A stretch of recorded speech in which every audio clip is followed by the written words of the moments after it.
En Guerra en el Box te hemos contado la historia de algunos de los duelos de compañeros de equipo más intensos de la historia de la máxima categoría del automovilismo. Y hoy toca un nuevo capítulo de esta miniserie. Y para esta edición tendremos que trasladarnos hasta el año 2007, que es el año donde transcurre la historia de un piloto con experiencia y años buscando el éxito en la categoría y la de un joven talentoso, ambicioso y motivado que deseaba hacer historia misma en el deporte motor.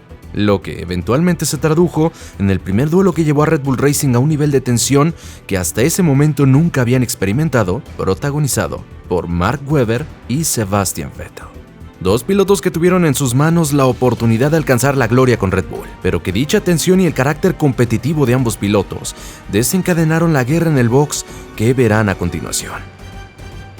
Como ya muchos deben de saber para este punto, esta miniserie es en colaboración con nuestros amigos de En el Paddock. Y la parte 1 de esta historia la verán en este canal y la parte 2, la conclusión de la misma, será en el canal de Arturo.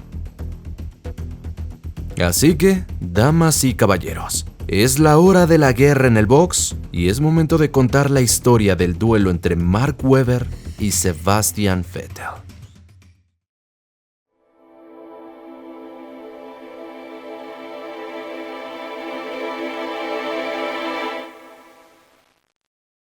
La historia de hoy nos hace rememorar al equipo protagonista de esta batalla. Una estructura llamada Red Bull Racing, que es un equipo que realmente tiene poca historia dentro de la Fórmula 1, pero que evidentemente hoy en día hablamos de una historia de éxito. Estamos hablando de una estructura que nació en el año 2005 tras la adquisición del equipo Jaguar, y la ambición de esta gente siempre fue grande desde el día número 1. Eventualmente ser un equipo contendiente de títulos y ganador de campeonatos mundiales. Esta estructura empezó firme desde su nacimiento y ya sabemos que es un hecho, que para asegurar el éxito en una estructura, también se necesitan un par de pilotos talentosos. Y el primero en llegar a esta escudería en particular se llama Mark Alan Webber, un hombre nacido en Queensbridge, Australia, un 27 de agosto de 1976. Un piloto que debutó en el año 2001 cargando mucha experiencia a sus espaldas, compitiendo para equipos como Minardi, Jaguar y Williams. Con estos últimos estuvo en los años 2005 y 2006, años en los que Williams ya había dejado lejos aquellas épocas de gloria para el equipo. Para 2007, el australiano rechazó una renovación de contrato ofrecida por Frank Williams, ya que en 2005, Patrick Head y el propio Frank le habían comentado a Webber que no estaban contentos con su desempeño. A pesar de esta declaración, terminó corriendo en 2006 para el equipo británico básicamente porque nadie quería correr para Williams. Pero toda esta situación llevó a un deterioro de la relación y para 2007 él abandonaría el equipo, ya que los de Grove deseaban extender su contrato por 2 años pero pagando mucho menos por sus servicios y Webber simplemente no quiso. Red Bull en este punto, como una escudería prácticamente nueva, deseaba un piloto con experiencia que siguiera aportando al crecimiento de este equipo, y para 2007 ficharían al australiano para que fuera compañero de David Coulthard, empezando así la relación entre el piloto australiano y la estructura austríaca.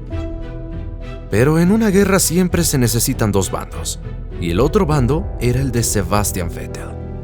Un chico alemán cuya historia ya hemos contado varias veces en este canal. Vettel desde muy joven mostró aptitudes para el automovilismo y desde los 12 años fue apadrinado por Red Bull, quienes confiaban en él como un gran diamante a futuro.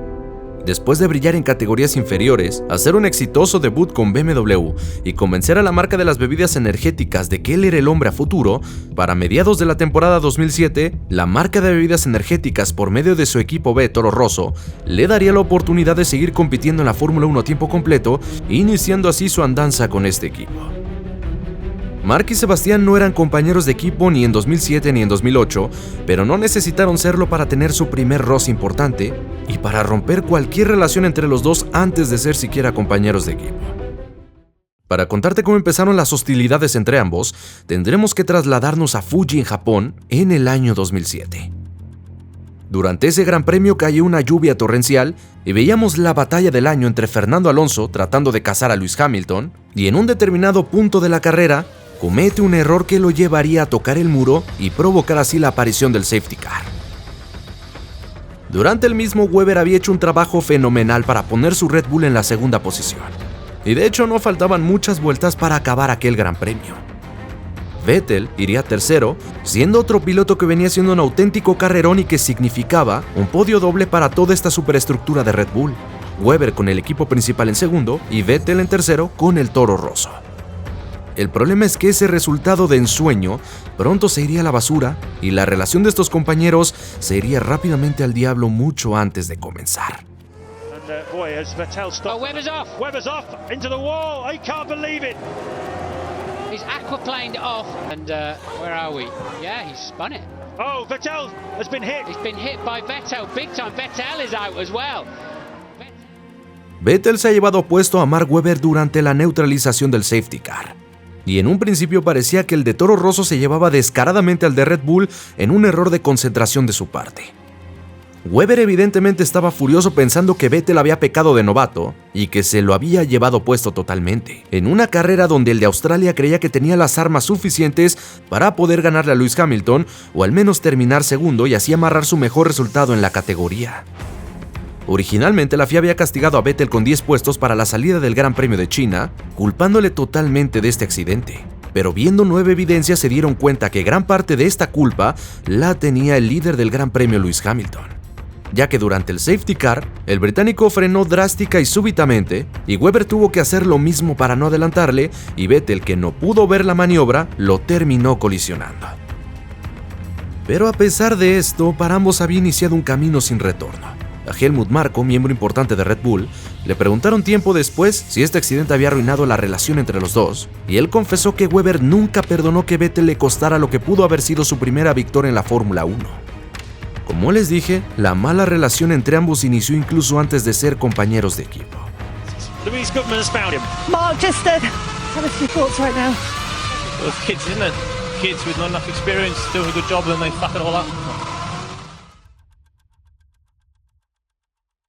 Pero fue en la temporada 2009 donde ambos compartirían el box en el equipo principal por primera vez, que fue precisamente el momento en el que años de planeación llegaron al punto esperado por Red Bull, y Webber y Vettel tenían en sus manos un arma para batallar por victorias, que le permitió a Sebastian Vettel ganar 4 veces en el año y ser subcampeón del mundo, y a Webber obtener su primera victoria en la máxima categoría del automovilismo.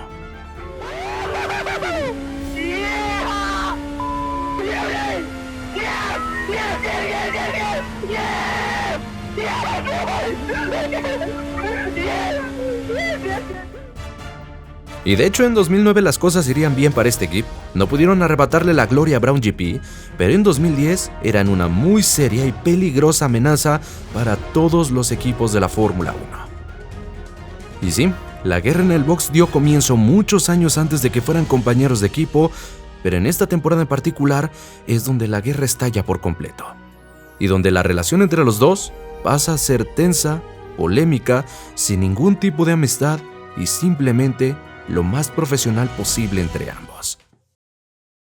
2010 era el año donde Webber y Vettel ya no solo tenían un auto para ganar, tenían un auto para cumplir con el sueño de ser campeones del mundo. Durante el inicio de ese 2010, Vettel lograría ganar en el Gran Premio de Malasia de esa temporada, pero poco se imaginó que dicho año no sería un paseo para él, por lo menos en la estructura. Porque en el Gran Premio de España y Mónaco, Webber estaba mostrando sus deseos de ser campeón del mundo y que no le iba a dejar nada fácil la victoria a su compañero, ganando ambas competencias y poniéndose líder del Mundial de Pilotos de la Fórmula 1. Por supuesto, con los dos queriendo la corona, las tensiones empezarían a crecer poco a poco. Y en un primer plano parecía que Red Bull los iba a dejar pelear, sin darle particular preferencia a ninguno de los dos en la lucha. Y al menos en estas primeras carreras este enfrentamiento iba con relativa calma hasta el Gran Premio de Turquía en el circuito del Istanbul Park, que fue donde el infierno subió a la tierra para Red Bull en forma de un enfrentamiento directo entre los dos. Vettel y Webber estaban en plena pelea por el título mundial de pilotos, y en aquel Gran Premio el australiano iba liderando, teniendo a Vettel y a Hamilton justo detrás de él, persiguiéndole, buscando arrebatarle la victoria. El problema es que para este punto Sebastian y Lewis venían mucho más rápido en pista y en ritmo se pegaron al auto de Mark Webber. Para evitarse cualquier problema y para poder ganar el Gran Premio, Vettel tendría que quitarse a su compañero de equipo. De ganar el Gran Premio turco, podría poner el marcador de victorias en la temporada en un 2-2 entre los dos. Quedaban 19 giros para el final. Tras salir de la chicana de la curva número 9 y 10, Vettel sale muy pegado a su compañero de equipo. Con mayor velocidad, intenta el adelantamiento por el interior y poco después... Oh, dear, they've come together. Webber and Vettel have come together. That's Vettel going out, Webber going out. What was going on there? En el automovilismo hay una regla no escrita, que dice nunca te golpees con tu compañero de equipo, y Vettel y Webber la habían roto en ese momento. La maniobra había causado que Vettel abandonase el Gran Premio y que Webber perdiera la victoria y de hecho también el segundo lugar. Y Vettel, bastante furioso, no dudó en señalar lo que pensaba de la maniobra inmediatamente después de bajarse del coche. What the f*** are we doing here? We're wanting to run to the championship. What a stupid action! I'm going home. Para Red Bull este fue el momento más duro que habían enfrentado en su corta carrera en la Fórmula 1, porque dejaron ir una victoria y un posible doblete, además de que la pólvora se había prendido en la dinamita que había resultado ser la relación entre los dos. En el análisis de la maniobra, el consenso general entre periodistas, críticos y aficionados al deporte es que la culpa de la maniobra fue de Sebastian Vettel, cerrando muy pronto a Webber en la recta y por ende causando la colisión entre los dos. La FIA por su parte los culpó a los dos del accidente y no tomó ningún tipo de castigo ni contra Webber ni contra Vettel.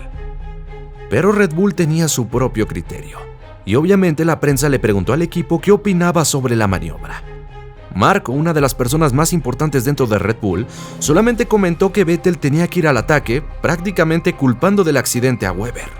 Y de hecho el australiano llegó a declarar que cuando en las pantallas vio los abrazos que el equipo le daba a Sebastian Vettel tras el golpe, empezó a sospechar y a tener dudas sobre a quién iba a culpar Red Bull por la maniobra. Y mucho después admitió que varios miembros de su equipo habían tomado postura a favor de Vettel sin haber analizado aún la situación.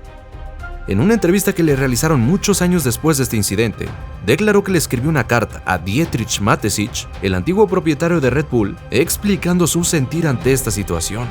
Él particularmente había tomado bien este escrito, pero se había dado cuenta que detrás de todo esto, Marco era quien estaba comandando todas estas acciones, ya que el que Webber estuviera inmiscuido en la lucha por el título no era parte de sus planes. Del lado del alemán, Vettel reconoció su error y aceptó la culpa por el accidente, pero esto hizo que Webber se diera cuenta de muchas cosas internas dentro de Red Bull y, en palabras suyas, esta situación había empezado a terminar con sus sentimientos positivos hacia la estructura de las bebidas energéticas. Y fue este uno de los momentos donde, citándolo a él, se dio cuenta de que muy probablemente él no sería campeón con el equipo de las bebidas energéticas. ¿Quieren saber lo peor de esta historia? Es que esto no iba a mejorar sino empeorar unas semanas después en el Gran Premio de Gran Bretaña. Para este Gran Premio, Webber y Vettel estrenarían un paquete de mejoras en dicha competencia, mejoras que evidentemente les harían ganar rendimiento. No obstante, para la práctica libre de ese Gran Premio en Silverstone, el alerón delantero nuevo de Sebastian Vettel se dañó y el equipo no tenía recambios para dicha pieza que era nueva. Por lo que solo quedaba montarle una especificación vieja de ese alerón o tomar una decisión que volvería a encender la polémica entre los dos. Y en efecto, la tomaron. Le quitaron el alerón nuevo a Mark Webber y se lo dieron a Sebastian Vettel. Y bueno, creo que no les tengo ni que contar que Webber estaba furioso con Red Bull, acusándoles de beneficiar a Sebastian Vettel sobre él. Vettel sería con la pole position de aquella competencia, pero un Webber furioso no iba a permitir que le vencieran en esta carrera, y estos dos estaban a punto de volver a encender el fuego en esta rivalidad. En la salida, Webber le gana a Vettel y este no duda en arrinconarlo para defender su primera posición. Pero Webber no afloja y le gana la posición tras la curva de Copse.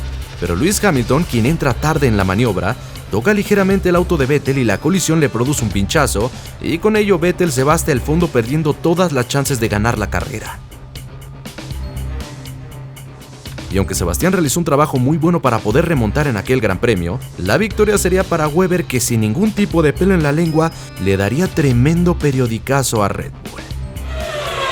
Well done, Mark. You drove very well today. Great job. You won the British Grand Prix. Well done. Fantastic, guys. Not bad for number 2 driver. Cheers. No está mal para el piloto número 2. Unas palabras que sin contexto pueden no parecer absolutamente nada, pero en el contexto dentro de lo que se estaba viviendo en Red Bull en esos días, eran un claro mensaje de Webber en rechazo a lo sucedido con el alerón. Para el ojo público, esta situación había sido un acto de preferencia del equipo a Vettel. Y obviamente Christian Horner, quien es el team principal de este equipo, fue preguntado por ello en una entrevista. Y él reconoció que dicha acción se llevó a cabo porque Vettel iba adelante en la tabla de pilotos. y lo vivido con su alerón delantero técnicamente no fue su culpa. También agregando a esta declaración que si la situación hubiese sido diferente, habrían actuado de otra manera. Básicamente diciendo que si Webber le hubiese sucedido y él fuera el líder del Campeonato Mundial de Pilotos, a él lo hubieran beneficiado sobre Vettel. Sobre si esto es simple palabrería o si de verdad iba a suceder así, realmente es algo que nunca sabremos. El resto de carreras del año marchó con relativa calma entre los dos. Webber volvió a ganar en el Gran Premio de Hungría y durante una buena parte del año era el líder del Campeonato Mundial de Pilotos. Antes del Gran Premio de Corea del Sur, Webber iba primero con 220 puntos anotados y Sebastian Vettel iba tercero con 206 empatado con Fernando Alonso. Si Mark Webber podía cuidar la ventaja que él tenía, sus opciones de ser campeón del mundo eran bastante realistas para ese punto. Sin embargo, Mark Webber sufriría una tremenda debacle que comenzaría justamente en ese Gran Premio de Corea del Sur. 2 minutes on that opening lap, and Webber's wide. Oh, Webber's spinning round. Webber could come and crash, and Webber has gone crashing into the wall. And Webber could connect someone else. He has done. The championship leader is out of the race. Has he taken out Rosberg as well? Producto de este accidente, Webber, el líder de la tabla mundial de pilotos de la Fórmula 1, había terminado con toda su ventaja en la tabla. Y si Vettel ganaba aquel gran premio, él sería el nuevo líder del mundial de pilotos, y solo Dios sabe cómo hubiese terminado la situación interna si esto hubiese sucedido. Pero a Vettel tampoco le sonreiría la fortuna, porque a pocas vueltas del final, su motor se reventaría dándole en bandeja de plata la victoria a Fernando Alonso. Red Bull en este Gran Premio surcoreano se había metido en un gran problema, porque habían regalado el liderato del Mundial de Pilotos a Fernando Alonso y para este punto los dos toros podían quedarse sin la corona. Un poco de calma vendría para Red Bull con un doblete en el Gran Premio de Brasil, con el cual lograron asegurar la corona de constructores y por primera vez en su historia, Red Bull podía llamarse a sí misma como una escudería campeona del mundo. Pero el título de pilotos iba a ser complicado conseguirlo en el último Gran Premio en Abu Dhabi. Fernando Alonso era el líder de la tabla con 246 puntos, detrás a 8 puntos de desventaja estaba Mark Webber, pero Vettel era el peor ubicado de los tres con 231 puntos, es decir a 15 puntos de desventaja de Fernando Alonso. Lo que se traduce en que ninguno de los dos pilotos podría ser campeón del mundo dependiendo exclusivamente de sus resultados. Bueno, en palabras más simples, necesitaban obtener el mejor resultado posible y esperar a ver en qué posición terminaba Fernando Alonso para ser campeón del mundo. Pero viendo el ritmo que habían desplegado en Brasil y que Webber tenía mejores oportunidades de luchar por el campeonato, estando a solo 8 puntos de desventaja de Fernando, se veía como algo bastante lógico que Red Bull diera prioridad a Webber para no perder ese título de pilotos. La mejor combinación que podía darse en ese momento para el australiano era él ganar el Gran Premio con su compañero segundo y mandar a Fer al tercer puesto. Con ello, Webber saldría campeón del mundo.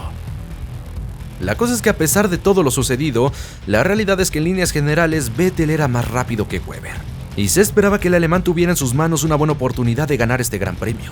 Pero la pregunta que los periodistas se hacían era, ¿qué iba a pasar si tenía a su compañero detrás en esta competencia?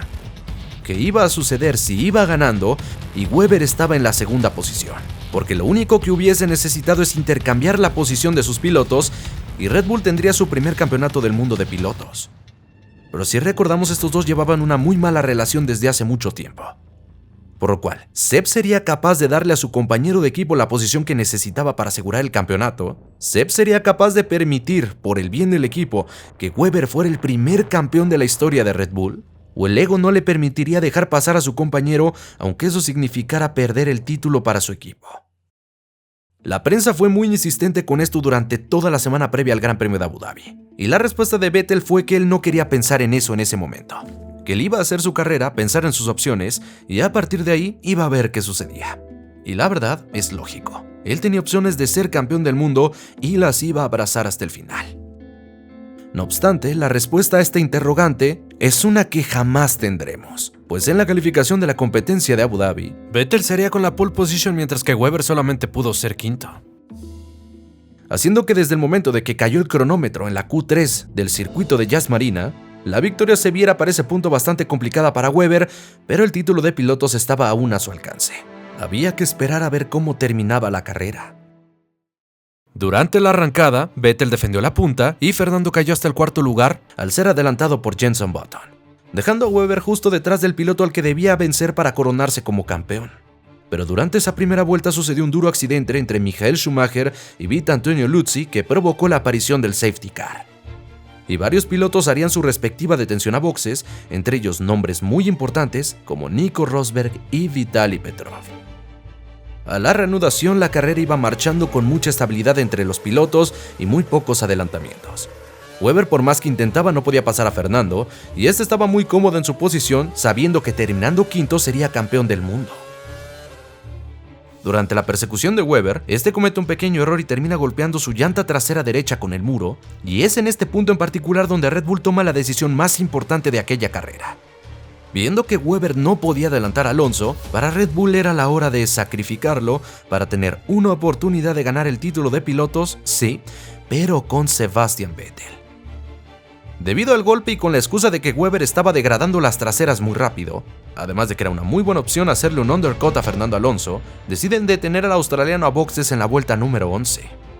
Red Bull sabía perfectamente que haciendo esto, saldrían detrás de Petrov y Rosberg, que ya habían parado y no tendrían por qué detenerse en el resto de la carrera.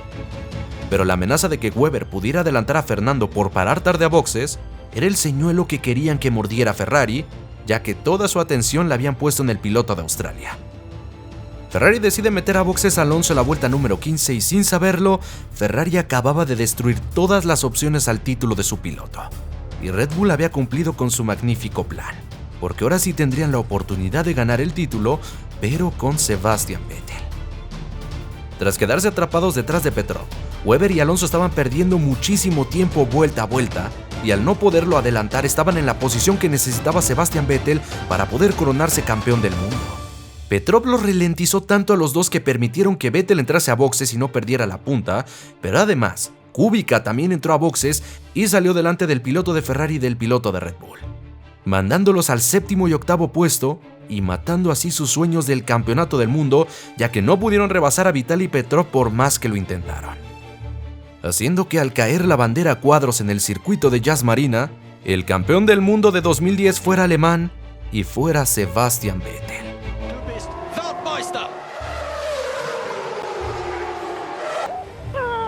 Thank you, boy. Unbelievable. Thank you, I love you. Sebastian Vettel, you are the world champion. The world champion. Well done, enjoy it. You are the man. El alemán hizo todo perfectamente en aquel gran premio, llevándose a casa un merecido título mundial a pesar de tenerlo extremadamente complicado.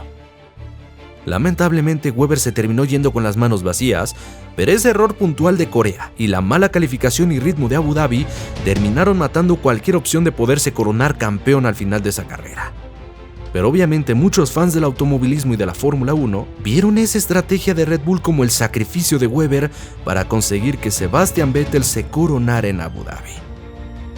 En opinión personal, durante esa carrera, esa parecía la única opción para que Red Bull pudiera coronarse campeón del mundo de pilotos con alguno de sus conductores. Para 2011, Vettel arrollaría con puño de hierro la categoría, dominando y ganando su bicampeonato mundial en el Gran Premio de Japón. Pero a pesar de esto, las cosas entre los dos no iban a bajar el nivel de tensión. Al contrario, 2012 y 2013 no dejaron de ser el reflejo de una relación totalmente deteriorada. Pero adivinen qué, damas y caballeros, 2002 y 2013 es otra parte de este cuento, y esta parte le toca a nuestro amigo Arturo de En el Paddock. Así que yo doy por terminada esta primera parte y los invito al canal de mi amigo para ver cómo es que termina esta historia. Yo soy el tío Skyline y espero que hayan disfrutado de esta primera parte y este capítulo de Guerra en el Box, y los dejo en manos de En el Paddock para saber cómo termina la guerra entre Sebastian Vettel y Mark Webber.